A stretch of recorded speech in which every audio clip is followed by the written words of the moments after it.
നമുക്ക് പല രീതിയിൽ കണക്ട് ചെയ്ത് ലോങ് സെന്റൻസസ് നിർമ്മിക്കാം. മെയിൻലി നമ്മൾ ഇതിന് യൂസ് ചെയ്യുന്നത് കൺജങ്ഷൻസ് തന്നെയാണ്. കൺജങ്ഷൻസ് മാത്രമല്ല, നമുക്ക് പ്രിപ്പോസിഷൻസ് ഉപയോഗിക്കാം, ING ഫോംസ് ഉപയോഗിക്കാം. ഇന്നത്തെ ക്ലാസ്സിൽ നമ്മൾ നോക്കുന്നത് ING ഫോംസ് ഉപയോഗിച്ച് എങ്ങനെ രണ്ട് ക്ലോസസിനെ കണക്ട് ചെയ്ത് ലോങ് സെന്റൻസസ് നിർമ്മിക്കാം എന്നാണ്. ഒരേ സമയം നടന്ന രണ്ട് കാര്യങ്ങളെ കുറിച്ച് പറയുമ്പോൾ, അല്ലെങ്കിൽ ഒരു കാര്യം നടന്നതിന് ശേഷം മറ്റൊരു കാര്യം നടന്നു എന്നെല്ലാം പറയുന്നതിന് വേണ്ടിയാണ് നമ്മൾ ING ഫോംസ് ഉപയോഗിക്കുന്നത്. സാധാരണ ചെയ്യുന്ന പോലെ തന്നെ ഞാൻ മലയാളത്തിൽ കുറച്ച് സെന്റൻസസ് പറയാം, നിങ്ങളത് ഇംഗ്ലീഷിലേക്ക് ട്രാൻസ്ലേറ്റ് ചെയ്യാൻ ശ്രമിക്കുകയാണ് വേണ്ടത്. ഒരു കാര്യം നമുക്ക് പല രീതിയിൽ പറയാൻ സാധിക്കും. ഞാൻ ഇന്നിവിടെ പറയുന്നത് ING ഫോംസ് ഉപയോഗിച്ച് എങ്ങനെ കണക്ട് ചെയ്യാം എന്നാണ്. നിങ്ങൾക്ക് ലഭിക്കുന്ന ആൻസർ ഒരുപക്ഷെ ഞാൻ പറയണതാവണമെന്നില്ല. അതിനർത്ഥം നിങ്ങളുടെ ആൻസർ തെറ്റാണ് എന്നല്ല. എന്തെങ്കിലും സംശയങ്ങളുള്ളവർ തീർച്ചയായും ചോദിക്കാം. അവൾ അടുക്കളയിൽ ചായ ഉണ്ടാക്കുകയാണ്. നമ്മളിവിടെ രണ്ട് കാര്യങ്ങൾ പറയുന്നുണ്ട് അല്ലെ. അവൾ അടുക്കളയിലാണ്, അവൾ ചായ ഉണ്ടാക്കുകയാണ്. ഇതെങ്ങനെയാണ് നമ്മൾ പറയുന്നത്? നമുക്കിത് ആദ്യം രണ്ട് സെന്റൻസ് ആയി തന്നെ പറഞ്ഞു നോക്കാം. അവൾ അടുക്കളയിലാണ്, she is in the kitchen. അവൾ ചായ ഉണ്ടാക്കുകയാണ്, ഷീ ഈസ് മേക്കിംഗ് ടീ. ഇവിടെ രണ്ട് സെന്റൻസിലും ഷീ ഈസ് എന്ന ആ ഒരു സബ്ജക്റ്റും വെർബും റിപ്പീറ്റ് ചെയ്യുന്നുണ്ട്. നമ്മൾ പൊതുവെ സെന്റൻസസിനെ കണക്ട് ചെയ്യുന്ന സമയത്ത് ഈ റിപ്പീറ്റ് ചെയ്യുന്ന വാക്കുകളെ അവോയ്ഡ് ചെയ്യുകയാണ് പതിവ്. ഇത് നമുക്ക് ഇങ്ങനെ പറയാം: she is in the kitchen making tea. She is in the kitchen making tea. ഇവിടെ നമ്മൾ രണ്ടാമത്തെ സെന്റൻസിലെ ഷീ ഈസ് എന്ന ആ ഒരു സബ്ജക്റ്റിനെയും വെർബിനെയും ഒമിറ്റ് ചെയ്തു. She is in the kitchen making tea എന്ന് പറയുമ്പോൾ അവൾ അടുക്കളയിൽ ചായ ഉണ്ടാക്കുകയാണ് എന്നാണ്. ഇവിടെ ING ഫോം ഉപയോഗിച്ചാണ് നമ്മൾ ഈ രണ്ട് സെന്റൻസിനെയും കണക്ട് ചെയ്യുന്നത്. കരഞ്ഞുകൊണ്ട് അവൾ മുറിക്ക് പുറത്തിറങ്ങി.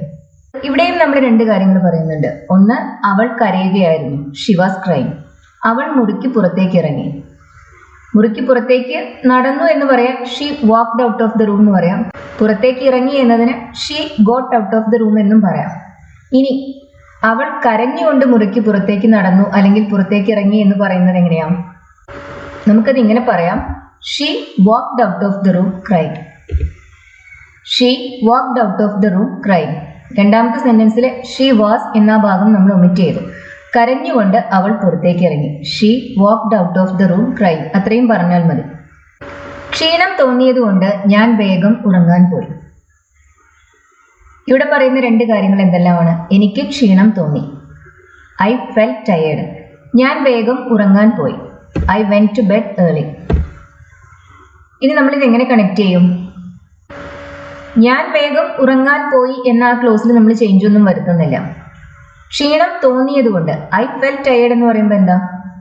എനിക്ക് ക്ഷീണം തോന്നി അല്ലെ, എനിക്ക് ക്ഷീണം ഉണ്ടായിരുന്നു. നമുക്ക് ഇനി അതിനെ ക്ഷീണം തോന്നിയത് കൊണ്ട് എന്നാക്കണം. അതെങ്ങനെയാണ് നമ്മൾ ചെയ്യുന്നത്? അതിന് ഫെൽറ്റ് എന്ന വെർബിന്റെ ING ഫോമായ ഫീലിംഗ് ഉപയോഗിച്ചാൽ മതി. നമുക്കത് ഇങ്ങനെ പറയാം: feeling tired I went to bed early. ക്ഷീണം തോന്നിയതുകൊണ്ട് ഞാൻ നേരത്തെ തന്നെ കിടക്കാൻ പോയി. Feeling tired, I felt tired എന്ന സെന്റൻസിന് പകരം നമ്മളിവിടെ ഉപയോഗിക്കുന്ന ഫീലിംഗ് ടയേർഡ് എന്ന ING ക്ലോസ് ആണ്. Feeling tired I went to bed early. ഞാൻ നേരത്തെ തന്നെ ഉറങ്ങാൻ പോയി. ഒന്നും ചെയ്യാതെ അയാൾ അവിടെ നിന്നു. അയാൾ അവിടെ നിന്നു, ഹീ സ്റ്റുഡ് ദർ. അയാൾ ഒന്നും ചെയ്യുന്നുണ്ടായിരുന്നില്ല, he was doing nothing. He stood there, he was doing nothing. ഇനി ഇതിനെ എങ്ങനെയാണ് കമ്പൈൻ ചെയ്യുന്നത്? He stood there doing nothing. ഒന്നും ചെയ്യാതെ അയാൾ അവിടെ നിന്നു, he stood there doing nothing. Shave ചെയ്യുന്നതിനിടയിൽ അയാൾക്ക് മുറിവ് പറ്റി. അയാൾക്ക് മുറിവ് പറ്റി, ഹി കട്ട് ഹിംസെൽഫ്. അയാൾ ഷേവ് ചെയ്യുകയായിരുന്നു അല്ലെ, ഹി വാസ് ഷേവിങ്. കട്ട് എന്ന വെർബ് ട്രാൻസിറ്റീവ് ആണ്. അതിനുശേഷം എല്ലായ്പ്പോഴും ഒരു ഒബ്ജക്റ്റ് വേണം. ഇവിടെ അയാൾക്ക് തന്നെയാണ് മുറിവേൽപ്പിക്കുന്നത്. അതുകൊണ്ടാണ് നമ്മൾ ഹിംസെൽഫ് എന്ന് പറയുന്നത്. He cut himself. ഇനി നമുക്കിതിനെ എങ്ങനെ കമ്പൈൻ ചെയ്യാൻ സാധിക്കും? ഇവിടെ ഒരു കാര്യം നടക്കുന്നതിനിടയിലാണ് മറ്റൊരു കാര്യം നടക്കുന്നത് അല്ലെ. അങ്ങനെ വരുന്ന സാഹചര്യങ്ങളിൽ നമ്മൾ പൊതുവെ കമ്പൈൻ ചെയ്യുമ്പോൾ വൈൽ എന്നൊരു കൺജങ്ഷൻ കൂടി അവിടെ ഉപയോഗിക്കും. വൈലിന് ശേഷം നമുക്ക് വേണമെങ്കിൽ ING ഫോം മാത്രം ഉപയോഗിക്കാം, അല്ലെങ്കിൽ ഒരു ക്ലോസ് എഴുതാൻ സാധിക്കും. നമുക്കിത് പല രീതിയിൽ പറയാം. ഹി കട്ട് ഹിംസെൽഫ് ഷേവിങ്, അങ്ങനെ പറയാം. ഇവിടെ നമ്മൾ വൈൽ ഉപയോഗിച്ചില്ല, ഷേവിങ് എന്ന ING ഫോം മാത്രമേ ഉപയോഗിച്ചുള്ളൂ. നമുക്ക് ഇതിനെ he cut himself while shaving എന്ന് പറയാം. അങ്ങനെ വരുമ്പോൾ വൈലിന് ശേഷം നമ്മൾ ഉപയോഗിക്കുന്നത് ക്ലോസ് അല്ല, ING ഫോം ആണ്. വൈൽ ആക്ച്വലി നമുക്ക് പ്രിപ്പോസിഷനായും ഉപയോഗിക്കാം, കൺജങ്ഷനായും ഉപയോഗിക്കാം. പ്രിപ്പോസിഷനായി വൈൽ ഉപയോഗിക്കുമ്പോൾ പിന്നെ അതിനുശേഷം ING ഫോം മതി. കൺജങ്ഷനായി ഉപയോഗിക്കുന്ന സമയത്ത് അതിനുശേഷം നമുക്ക് സബ്ജക്റ്റും വെർബും വേണം. അപ്പോൾ നമുക്കിത് ഇങ്ങനെയും പറയാം. He cut himself while he was shaving. Shave ചെയ്യുന്നതിനിടയിൽ അയാൾക്ക് മുറിവ് പറ്റി. He cut himself while he was shaving. അല്ലെങ്കിൽ he cut himself while shaving. While അവിടെ ഇല്ലെങ്കിലും കുഴപ്പമില്ല, ing ഫോം മാത്രം ഉപയോഗിച്ചാൽ മതി. He cut himself shaving. ഒരു കാര്യം നടക്കുന്നതിനിടയിൽ മറ്റൊരു കാര്യം നടന്നു എന്ന് പറയുമ്പോഴാണ് നമ്മൾ വെൻ, വൈൽ അതുപോലുള്ള വാക്കുകൾ അവിടെ യൂസ് ചെയ്യുന്നത്. ഫുട്ബോൾ കളിക്കുന്നതിനിടയിൽ അയാൾക്ക് പരിക്ക് പറ്റി. നേരത്തെ പറഞ്ഞ അതേ പാറ്റേൺ തന്നെയാണ് ഇവിടെയും ഉപയോഗിക്കുന്നത്. അയാൾക്ക് പരിക്ക് പറ്റി. He injured himself. ഇവിടെയും അയാൾക്ക് തന്നെയാണ് പരിക്കേൽപ്പിക്കുന്നത്. അതുകൊണ്ടാണ് ഹിംസെൽഫ് എന്ന് പറയുന്നത്. He injured himself. അയാൾ ഫുട്ബോൾ കളിക്കുകയായിരുന്നു. He was playing football. പാസ്റ്റിലെ ഏതോ സമയത്ത് കണ്ടിന്യൂസ് ആയിരുന്ന ഒരു ആക്ടിവിറ്റിയെ കുറിച്ചാണ് പറയുന്നത്. അതുകൊണ്ടാണ് നമ്മൾ രണ്ടാമത്തെ സെന്റൻസിൽ പാസ്റ്റ് കണ്ടിന്യൂസ് ഉപയോഗിച്ചത്. He was playing football. പരിക്ക് പറ്റി എന്നത് അതിനിടയിൽ ഫുട്ബോൾ കളിക്കുന്നതിനിടയിൽ നടക്കുന്ന ഒരു ഷോർട്ട് ആക്ഷൻ ആണ്. അപ്പൊ അതിനെക്കുറിച്ച് പറയാൻ നമ്മളിവിടെ സിമ്പിൾ പാസ്റ്റ് ഉപയോഗിച്ചു. He injured himself. He was playing football. ഇനി നമുക്ക് ഇതിനെ കമ്പൈൻ ചെയ്യാം. നമുക്കതിന് വൈൽ ഉപയോഗിക്കാം. ഇവിടെ ഒരു കാര്യം നടന്നതിനിടയിലാണ് മറ്റേ കാര്യം നടക്കുന്നത്. വേണമെങ്കിൽ നമുക്ക് വെൻ ഉപയോഗിക്കാം. വെൻ ആയാലും വൈൽ ആയാലും അതിനുശേഷം നമുക്കൊരു ക്ലോസ് ഉപയോഗിക്കാവുന്നതാണ്. ആ ക്ലോസ് അവിടെ ഇല്ലെങ്കിലും കുഴപ്പമില്ല, നമുക്ക് ing ഫോം ഉപയോഗിച്ചും ഇത് കണക്ട് ചെയ്യാം. നമുക്കിത് ഇങ്ങനെ പറയാം. He injured himself playing football. While അവിടെ നിർബന്ധമില്ല, ഇങ്ങനെ പറഞ്ഞാൽ മതി. ing ഫോം ഉപയോഗിച്ച് നമുക്ക് കണക്ട് ചെയ്യാം. അല്ലെങ്കിൽ നമുക്ക് എന്ത് പറയാം? He injured himself while playing football എന്ന് പറയാം. വൈലിന് ശേഷം നമുക്കൊരു ക്ലോസ് ഉപയോഗിക്കാം. നമുക്കിത് ഇങ്ങനെയും പറയാം. He injured himself while he was playing football. He was playing football എന്ന ക്ലോസിൽ ഹി വാസ് അവിടെ നിർബന്ധമില്ല, വൈൽ പ്ലേയിങ് ഫുട്ബോൾ എന്ന് പറഞ്ഞാൽ മതി. ഒരു ജോലി കണ്ടുപിടിച്ചതിന് ശേഷം അയാൾ താമസിക്കാൻ ഒരു സ്ഥലം അന്വേഷിച്ചു. കഴിഞ്ഞ എക്സാമ്പിളിൽ നമ്മൾ ഒരേ സമയം നടന്ന രണ്ട് കാര്യങ്ങളെ കുറിച്ചാണ് പറഞ്ഞത്. അതായത് ഒരു കാര്യം, ഒരു ലോങ്ങർ ആക്ഷൻ അവിടെ നടക്കുന്നുണ്ടായിരുന്നു, പിന്നെ അതിനിടയിൽ മറ്റൊരു ഷോർട്ട് ആക്ഷൻ സംഭവിച്ചു. അതാണ് നമ്മൾ കഴിഞ്ഞ രണ്ട് എക്സാമ്പിളിലും പറഞ്ഞത്. കളിക്കുക എന്നത് ലോങ്ങർ ബാക്ക്ഗ്രൗണ്ട് ആക്ഷൻ ആയിരുന്നു. പരിക്ക് പറ്റുക എന്നത് അതിനിടയിൽ നടന്ന ഒരു ഷോർട്ട് ആക്ഷനാണ്. ഇവിടെ നമ്മൾ അങ്ങനെയല്ല പറയുന്നത്.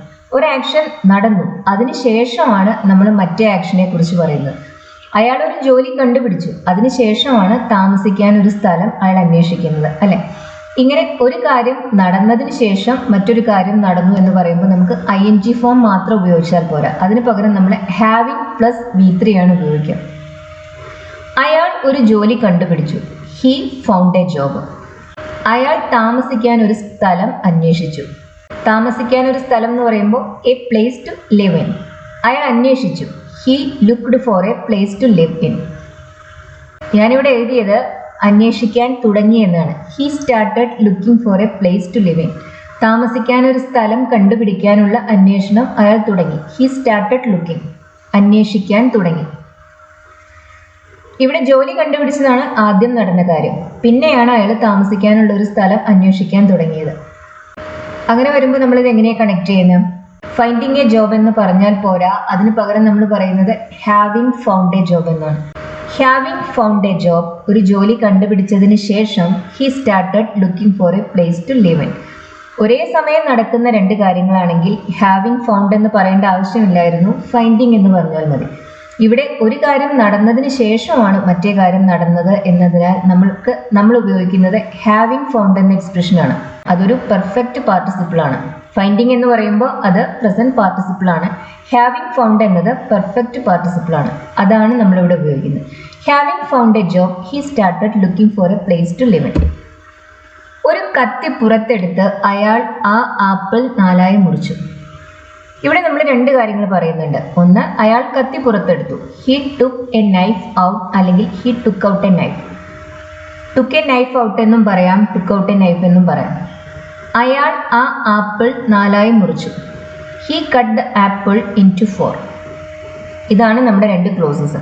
He took a knife out, he cut the apple into 4. ഇവിടെ ഏകദേശം ഒരേ സമയം നടക്കുന്ന രണ്ട് കാര്യങ്ങളാണ്. അയാൾ കത്തിയെടുത്ത് കുറേ സമയം കഴിഞ്ഞിട്ടല്ല ആപ്പിൾ മുറിക്കുന്നത്. കത്തിയെടുത്ത ഉടനെ അയാൾ ആപ്പിൾ മുറിക്കുകയാണ് ചെയ്യുന്നത്.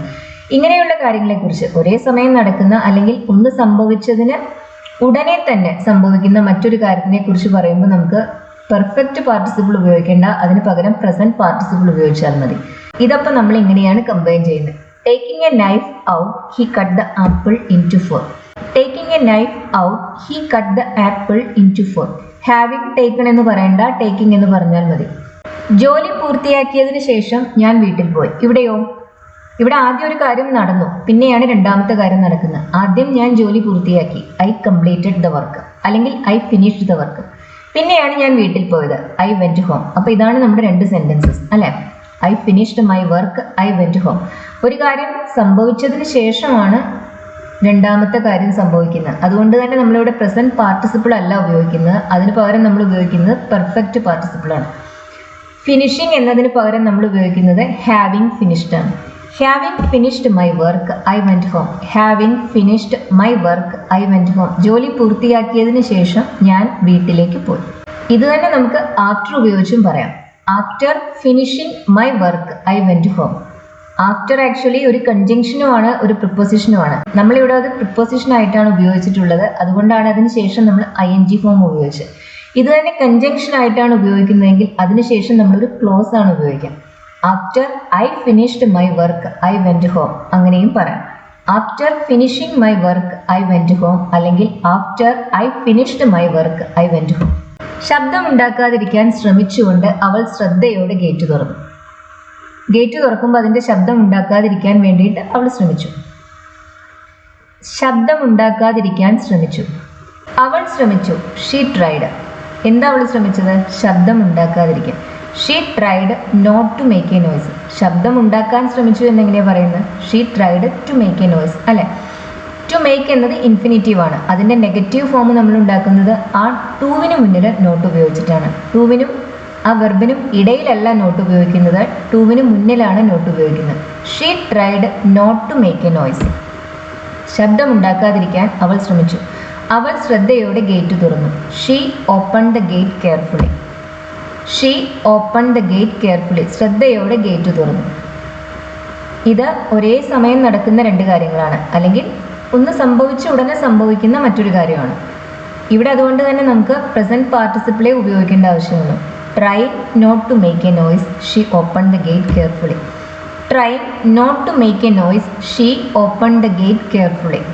ശബ്ദം ഉണ്ടാക്കാതിരിക്കാൻ ശ്രമിച്ചുകൊണ്ട് അവൾ ആ ഗേറ്റ് ശ്രദ്ധയോടെ തുറന്നു. Try not to make a noise, she open the gate carefully. ജോലിയില്ലാത്തതിനാൽ അയാൾ ജീവിച്ചു പോവാൻ വിഷമിക്കുകയാണ്. അയാൾക്ക് ജോലിയില്ല, ഹീ ഈസ് അൺഎംപ്ലോയിഡ്, അല്ലെങ്കിൽ ഹീ ഈസ് ജോബ്ലെസ്. അയാൾ ജീവിച്ചു പോവാൻ വിഷമിക്കുകയാണ്. അയാൾക്ക് വലിയ ബുദ്ധിമുട്ടാണ്, പണമില്ലാത്തത് കാരണം വലിയ വിഷമത്തിലാണ്. നമ്മൾ പണമില്ലാതെ വളരെ വിഷമിച്ച് ജീവിക്കുന്നതിനെ കുറിച്ച് പറയുന്ന ഫ്രേസൽ വെർബാണ് ഗെറ്റ് ബൈ. അയാൾ ജീവിക്കാൻ വിഷമിക്കുകയാണ് എന്നെങ്ങനെയാണ് അപ്പോൾ പറയുന്നത്? He is struggling to get by. He is unemployed, he is struggling to get by. അയാൾ ജീവിച്ചു പോവാൻ വിഷമിക്കുകയാണ്, he is struggling to get by. ഇതപ്പോൾ നമ്മൾ എങ്ങനെ കമ്പൈൻ ചെയ്യും? ഇവിടെ നമുക്ക് പറയേണ്ടത് ജോലി ഇല്ലാത്തതിനാൽ, അൺഎംപ്ലോയിഡ് ആയതിനാൽ അയാൾ ജീവിച്ചു പോവാൻ വിഷമിക്കുകയാണ് എന്നാണ്. ആദ്യത്തെ സെൻറ്റൻസിൽ നമുക്ക് വെർബായി കാണാൻ കഴിയുന്നത് ഈസ് ആണ്. അതിൻ്റെ ING ഫോം എന്താ? അത് വേണം നമ്മളിവിടെ ഉപയോഗിക്കാൻ. ഈസിൻ്റെ ING ഫോം ആണ് ബീങ്. അപ്പോൾ ഇതെങ്ങനെ കണക്ട് ചെയ്യും? Being unemployed, he is struggling to get by. Being unemployed, he is struggling to get by. ഇവിടെ ആദ്യത്തെ ക്ലോസിൽ ഉപയോഗിച്ച വെർബ് ഈസ് ആണ്. അതിൻ്റെ ING ഫോമായ ബീയിങ് ഉപയോഗിച്ചാണ് നമ്മൾ ഈ ക്ലോസസിനെ കണക്ട് ചെയ്യുന്നത്. ബീയിങ് അൺഎംപ്ലോയിഡ് അല്ലെങ്കിൽ being jobless, he is struggling to get by. ഒരു ഫാക്ടറിയിൽ ജോലി ചെയ്തുകൊണ്ട് അയാൾ 2 വർഷം മുംബൈയിലുണ്ടായിരുന്നു. അയാൾ 2 വർഷം മുംബൈയിലുണ്ടായിരുന്നു. He was in Mumbai for 2 years. He was in Mumbai for 2 years. ഇത് കഴിഞ്ഞ കാര്യമാണ് കേട്ടോ, പൂർണ്ണമായും കഴിഞ്ഞൊരു കാര്യമാണ്. അതുകൊണ്ടാണ് നമ്മളിവിടെ സിമ്പിൾ പാസ്റ്റ് ഉപയോഗിച്ചത്. പൊതുവെ ഫോർ, സിൻസ് അതിൻ്റെ കൂടെ നമ്മൾ പെർഫെക്റ്റ് ടെൻസസ് ആണ് യൂസ് ചെയ്യാറ്. ഇത് പൂർണ്ണമായും കഴിഞ്ഞു പോയൊരു പീരീഡ് ഓഫ് ടൈമിനെ കുറിച്ചാണ് പറയുന്നത്. പ്രസന്റ് റെലവൻസ് ഒന്നും തന്നെ ഇല്ല, അതുകൊണ്ട് നമ്മളിവിടെ ഉപയോഗിക്കുന്ന സിമ്പിൾ പാസ്റ്റ് ടെൻസ് ആണ്. He was in Mumbai for 2 years. അയാൾ ഒരു ഫാക്ടറിയിൽ ജോലി ചെയ്യുകയായിരുന്നു. He was working in a factory. ഒരു ഫാക്ടറിയിൽ ജോലി ചെയ്തുകൊണ്ട് അയാൾ 2 വർഷം മുംബൈയിലുണ്ടായിരുന്നു. അതെങ്ങനെയാണ് അപ്പോൾ പറയുന്നത്? He was in Mumbai for 2 years working in a factory. He was in Mumbai for 2 years working in a factory. Working in a factory എന്ന് പറയുമ്പോൾ ഒരു ഫാക്ടറിയിൽ ജോലി ചെയ്തുകൊണ്ട് അയാൾ 2 വർഷം മുംബൈയിലുണ്ടായിരുന്നു. He was in Mumbai for 2 years working in a factory. 1 മണിക്കൂറിൽ തിരിച്ചു വരുമെന്ന് പറഞ്ഞ് അവൾ പുറത്തുപോയി. 2 കാര്യങ്ങൾ പറയുന്നുണ്ട്. അവൾ പുറത്തുപോയി, ഷീ വെന്റ് ഔട്ട്. അവൾ എന്ത് പറഞ്ഞിട്ടാ പോയത്? She went out. She said that she would be back in an hour. അല്ലെ, അവൾ പുറത്തുപോയി 1 മണിക്കൂറിൽ വരുമെന്ന് അവൾ പറഞ്ഞു. She said that she would be back in an hour. നമുക്കിത് കമ്പൈൻ ചെയ്യുമ്പോൾ ഇതാ കിട്ടുക. She went out saying that she would be back in an hour. She went out saying that she would be back in an hour. She said that she would be back in an hour എന്ന ആ ഒരു ക്ലോസിന് പകരം നമ്മൾ saying that she would be back in an hour എന്ന ആ ഒരു phrase ആണ് പിന്നെ ഇവിടെ ഉപയോഗിക്കുന്നത്. She went out saying that she would be back in an our.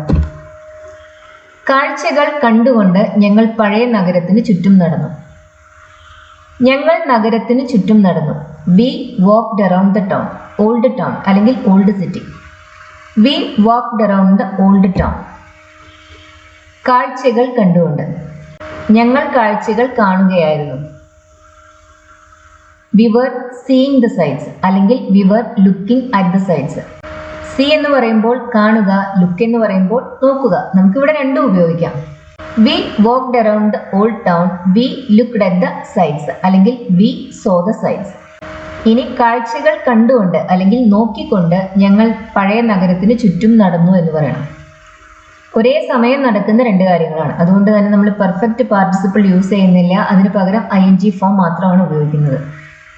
V walked around the old town എന്ന ക്ലോസിന് ഒരു ചേഞ്ചും വരുന്നില്ല. മലയാളത്തിൽ എഴുതിയതിലും അതിന് മാറ്റം വരുന്നില്ല. ഞങ്ങൾ പഴയ നഗരത്തിന് ചുറ്റും നടന്നു. We walked around the old town.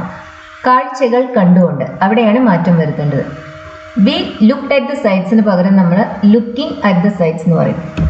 Looking at the sights we walked around the old town അല്ലെങ്കിൽ we walked around the old town looking at the sights. Seeing the sights എന്ന് പറഞ്ഞാലും മതി. ലുക്ക് ആണെങ്കിൽ അവിടെ അറ്റ് എന്ന preposition വേണം. C ആണെങ്കിൽ അവിടെ പ്രിപ്പോസിഷൻ ഇല്ല. അച്ഛൻ പത്രം വായിച്ചുകൊണ്ട് ചാരു കസേരയിൽ ഇരിക്കുകയായിരുന്നു. അച്ഛൻ പത്രം വായിക്കുകയായിരുന്നു. Dad was reading the paper. അച്ഛൻ കസേരയിൽ ഇരിക്കുകയായിരുന്നു. He was sitting in the armchair അല്ലെങ്കിൽ ഇൻ ഹിസ് ആം ചെയർ. ഇതപ്പോൾ എങ്ങനെയാണ് കമ്പൈൻ ചെയ്യുന്നത്? Dad was sitting in his armchair, he was reading the paper. ഇതിനെ കമ്പൈൻ ചെയ്യുമ്പോൾ നമുക്ക് ഇതാ കിട്ടുക. Dad was sitting in his armchair reading the paper. He was നമ്മൾ ഒമിറ്റ് ചെയ്തു. Dad was sitting in his armchair reading the paper. പത്രം വായിച്ചുകൊണ്ട് അച്ഛൻ കസേരയിൽ ഇരിക്കുകയായിരുന്നു. ടിവിയിൽ വാർത്ത കാണുന്നതിനിടയിൽ ഞാൻ ഉറങ്ങിപ്പോയി. ഞാൻ ഉറങ്ങിപ്പോയി. I fell asleep. ഞാൻ ടിവിയിൽ വാർത്ത കാണുകയായിരുന്നു. I was watching news on television. I fell asleep. I was watching news on television. രണ്ടും ഒരേ സമയം നടക്കുന്ന 2 കാര്യങ്ങളാണ്. ഇതെങ്ങനെ നമ്മൾ കമ്പൈൻ ചെയ്യും? I fell asleep watching news on television അല്ലെങ്കിൽ while watching news on television. I fell asleep while watching news on television അല്ലെങ്കിൽ വൈൽ അവിടെ നിർബന്ധമില്ല. I fell asleep watching news on television എന്ന് പറഞ്ഞാലും മതി. വൈലിന് ശേഷം നമുക്ക് actually I was watching news എന്നും വേണമെങ്കിൽ പറയാം.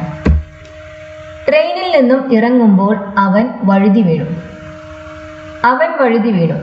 He slipped and fell. He slipped and fell. അവൻ വഴുതി വീണു. അയാൾ ട്രെയിനിൽ നിന്ന് ഇറങ്ങുകയായിരുന്നു. He was getting off the train. ഇതെങ്ങനെയാണ് കമ്പൈൻ ചെയ്യുന്നത്? He slipped and fell while getting off the train. He slipped and fell while getting off the train.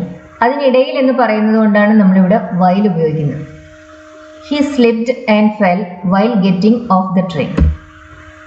വീട്ടിലേക്ക് ഡ്രൈവ് ചെയ്ത് പോകുന്നതിനിടയിൽ അവൻ ഒരു ആക്സിഡന്റ് ഉണ്ടായി. He had an accident. അവൻ വീട്ടിലേക്ക് ഡ്രൈവ് ചെയ്തു പോവുകയായിരുന്നു. He was driving home. He had an accident. He was driving home. ഹോമിന് മുന്നിൽ ടു എന്ന പ്രപ്പോസിഷൻ ഉപയോഗിക്കുന്നില്ല.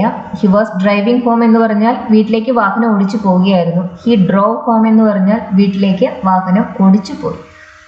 ഇവിടെ ഒരു കാര്യം നടക്കുന്നതിനിടയിലാണ് മറ്റേ കാര്യം നടക്കുന്നത്. അതുകൊണ്ട് തന്നെ നമുക്കിവിടെ വൈൽ ഉപയോഗിച്ച് കമ്പൈൻ ചെയ്യാം. He had an accident while driving home yesterday. He had an accident while driving home yesterday. ഇന്നലെ വീട്ടിലേക്ക് കാർ ഓടിച്ചു പോകുന്നതിനിടയിൽ അയാൾക്ക് ഒരു അപകടം പറ്റി. He had an accident while driving home yesterday. While he was driving എന്നും പറയാം. അവൻ്റെ നമ്പർ അറിയാത്തത് കാരണം എനിക്ക് അവനെ വിളിക്കാൻ കഴിഞ്ഞില്ല. അവൻ്റെ നമ്പർ എനിക്കറിയില്ല. I don't know his number. എനിക്ക് അവനെ വിളിക്കാൻ കഴിഞ്ഞില്ല. I was not able to call him. I don't know his number. I was not able to call him. ഇത് കമ്പൈൻ ചെയ്യുമ്പോൾ നമ്മൾ നോ എന്ന വെർബിൻ്റെ ING ഫോമാണ് യൂസ് ചെയ്യുന്നത്. Not knowing his number. അറിയില്ല എന്നല്ലേ പറയേണ്ടത്, അതുകൊണ്ട് നോയിങ് എന്ന് പറഞ്ഞാൽ പോരാ, നോട്ട് നോയിങ് എന്ന് പറയണം. Not knowing his number. I was not able to call him. എനിക്ക് അവനെ വിളിക്കാൻ കഴിഞ്ഞില്ല. അവൾ ഒരുപാട് യാത്ര ചെയ്തിട്ടുണ്ട്. She has travelled a lot. അവൾക്ക് ഒരുവിധം എല്ലാ രാജ്യങ്ങളെക്കുറിച്ചും അറിയാം. She knows about most countries. ഒരുവിധം എല്ലാ രാജ്യങ്ങളും എന്ന് പറയുമ്പോൾ എല്ലാ രാജ്യങ്ങളും അതിലില്ല, പക്ഷേ മെജോറിറ്റി ഓഫ് കൺട്രീസ് അതിൽ പെടുന്നുണ്ട്. അതിന് നമുക്ക് മോസ്റ്റ് കൺട്രീസ് എന്ന് പറയും. She has travelled a lot. She knows about most countries. ഇവിടെ യാത്ര ആദ്യമാണ് ചെയ്തത്, പിന്നെയാണ് ആ അറിവുണ്ടായത് അല്ലേ? അതായത് ഒരു കാര്യം കഴിഞ്ഞിട്ടാണ് രണ്ടാമത് പറയുന്ന കാര്യം നടക്കുന്നത്. അതുകൊണ്ട് തന്നെ നമ്മളിവിടെ ഉപയോഗിക്കുന്നത് പ്രസന്റ് പാർട്ടിസിപ്പിൾ അല്ല, പെർഫെക്റ്റ് പാർട്ടിസിപ്പിൾ ആണ്. ഹാവിങ് ട്രാവൽഡ് എ ലോട്ട്. ഒരുപാട് യാത്രകൾ ചെയ്തിട്ടുള്ളത് കാരണം അവൾക്ക് എല്ലാ രാജ്യങ്ങളെ കുറിച്ചും അറിയാം. She knows about most countries. Having travelled a lot. She knows about most countries. ഒരുവിധം എല്ലാ രാജ്യങ്ങളെ കുറിച്ചും അവൾക്കറിയാം. ട്രാവലിംഗ് എ ലോട്ട് എന്നല്ല നമ്മൾ പറയുന്നത്, അതിൻ്റെ പെർഫെക്റ്റ് പാർട്ടിസിപ്പിൾ ഫോമായ ഹാവിങ് ട്രാവൽഡ് ആണ് യൂസ് ചെയ്യുന്നത്. ഈ ലെസൺ നിങ്ങൾക്ക് യൂസ്ഫുൾ ആയിരുന്നു എന്ന് കരുതുന്നു. ഇഷ്ടമാണെന്നുണ്ടെങ്കിൽ ഷെയർ ചെയ്യാനും ലൈക്ക് ചെയ്യാനും മറക്കരുത്. അതുപോലെ നമ്മളിപ്പോൾ ഗൂഗിൾ മീറ്റ് വഴി ലൈവ് ഓൺലൈൻ ഇംഗ്ലീഷ് ക്ലാസ്സസ് ചെയ്യുന്നുണ്ട്. താല്പര്യമുള്ളവർ ഈ നമ്പറിൽ കോൺടാക്ട് ചെയ്യാം. സ്പോക്കൺ ഇംഗ്ലീഷ് ക്ലാസ്സസ് ഉണ്ട്, ഗ്രാമർ ക്ലാസ്സസ് ഉണ്ട്. അതേപോലെ IELTS മറ്റേതെങ്കിലും കോമ്പറ്റേറ്റീവ് എക്സാംസിനോ പ്രിപ്പയർ ചെയ്യുന്നവർക്ക് വേണ്ടി ആ ക്ലാസ്സസും ഉണ്ടായിരിക്കും. Thank you for watching.